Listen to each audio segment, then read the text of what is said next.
আসসালামু আলাইকুম সম্মানিত শিক্ষার্থীবৃন্দ, গেম অফ স্টাডি এর তরফ থেকে আমি আবির স্যার সকলকেই স্বাগতম জানাচ্ছি এবং পাশাপাশি ঈদ মোবারক জানাচ্ছি। আপনাদের সকলকে কুরবানির ঈদের শুভেচ্ছা অবশ্যই রইলো। আর মোটামুটি আপনারা সকলেই জানেন যে আমরা হচ্ছে 3.1 এর অনুশীলনের ম্যাথগুলো করাচ্ছিলাম। তো আজকের ক্লাসে হচ্ছে মূলত আমরা আপনাদের বইয়ের যে 13 নাম্বার যে ম্যাথটা আছে 3.1 এর বীজগণিতিক রাশির অধ্যায়ের এই ম্যাথটা আমরা সলভ করার ট্রাই করব। তো যারা যারা আমাদের আগের ক্লাসগুলো মিস করেছেন তারা অবশ্যই প্লেলিস্ট থেকে দেখে নেবেন। ওকে, আর যারা যারা আমাদের সাথে ফেসবুকে জয়েন করতে চান তাহলে হচ্ছে স্ক্রিনে কিন্তু ঠিকানা দিয়ে দেওয়াই আছে, চাইলে হচ্ছে আমাদের সাথে ফেসবুকেও জয়েন করতে পারেন।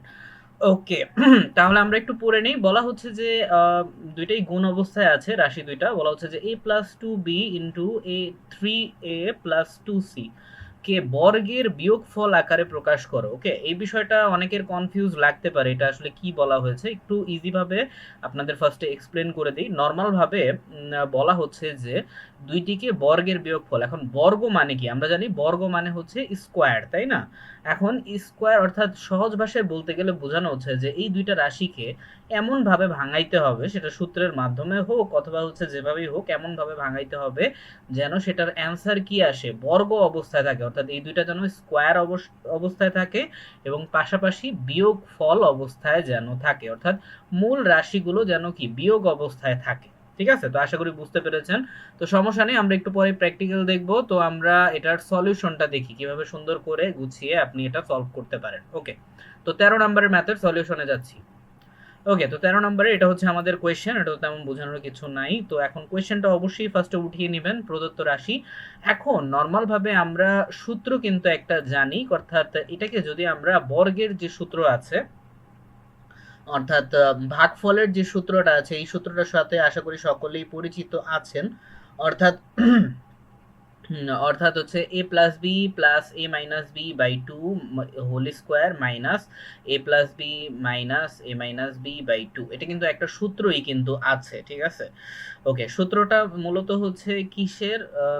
সূত্রটা হচ্ছে আপনার সূত্রটা হচ্ছে অলরেডি কিন্তু ফার্স্টের দিয়েই দেওয়া আছে। তো যাদের যাদের সূত্রতে সমস্যা আছে তাহলে তারা অবশ্যই উদাহরণগুলো দেখে নেবেন, কারণ এই সূত্রটা কিন্তু ওখান থেকেই আছে। হ্যাঁ, অনুসিদ্ধান্তর যে সূত্রটা আছে, ভাগফলের দুইটা সূত্র কিন্তু আছে। হ্যাঁ, তো দুইটার মধ্যে এটা একটা। হ্যাঁ, আচ্ছা, তো অবশ্যই আমরা ফার্স্টে সূত্র হিসাবে এটা আমরা লিখেছি, তো অনুসিদ্ধান্ত বা সূত্র একই কথা।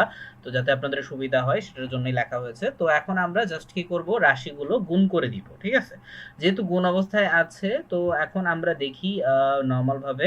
তো a+2b নর্মাল ভাবে আমরা যেভাবে ছিল ঠিক সেই অবস্থায় কিন্তু রাখলাম, অর্থাৎ 3a+2c/2।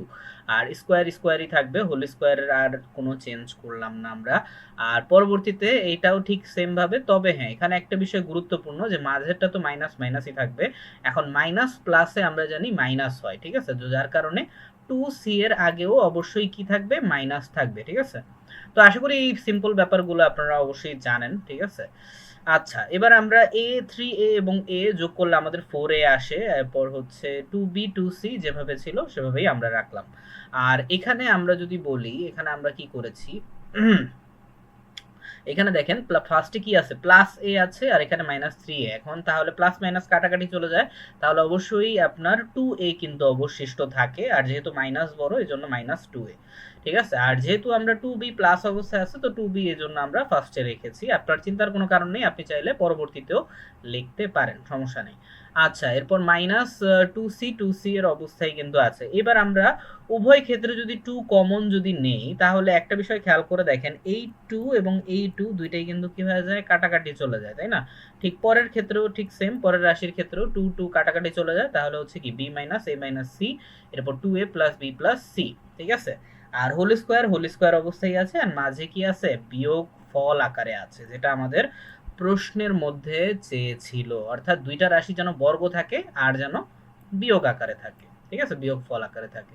তো এটি যেটা আমাদের সত্যি বলতে এটা কাইন্ড অফ প্রমাণ করাই বলা চলে। ঠিক আছে, কারণ এখানে ফার্স্টে শর্ত দিয়ে দেওয়া হয়েছে। তো অঙ্কটা বাসায় কয়েকবার প্র্যাকটিস করলে আশা করি আপনারা ইজিলি করতে পারবেন। আর যারা যারা এসএসসি 2026 ব্যাচের পরীক্ষার্থী রয়েছেন এবং যাদের গণিতের এমসিকিউ নিয়ে সমস্যা রয়েছে, তারা চাইলে হচ্ছে আমাদের গণিতের যে এমসিকিউ এক্সামের যে প্রোগ্রামটি আছে, তাইলে সেখানে জয়েন করতে পারেন। বিস্তারিত কিন্তু আমাদের ইউটিউব চ্যানেলের কভারের যেই হোয়াটসঅ্যাপ নাম্বারটি আছে, সেখানে চাইলে আপনারা যোগাযোগ করতে পারেন, সেখানে বিস্তারিত জানিয়ে দেওয়া হবে। ওকে, তো এই ছিল আজকের ক্লাস। আর আবারও বলতেছি, ঈদ মোবারক সকলকে। আর অবশ্যই গণিতের জন্য বেশি বেশি প্র্যাকটিস করবেন আপনারা বাসায়। তো আমি আবির স্যার এখান থেকে বিদায় নিচ্ছি। ধন্যবাদ সকলকে। আল্লাহ হাফেজ।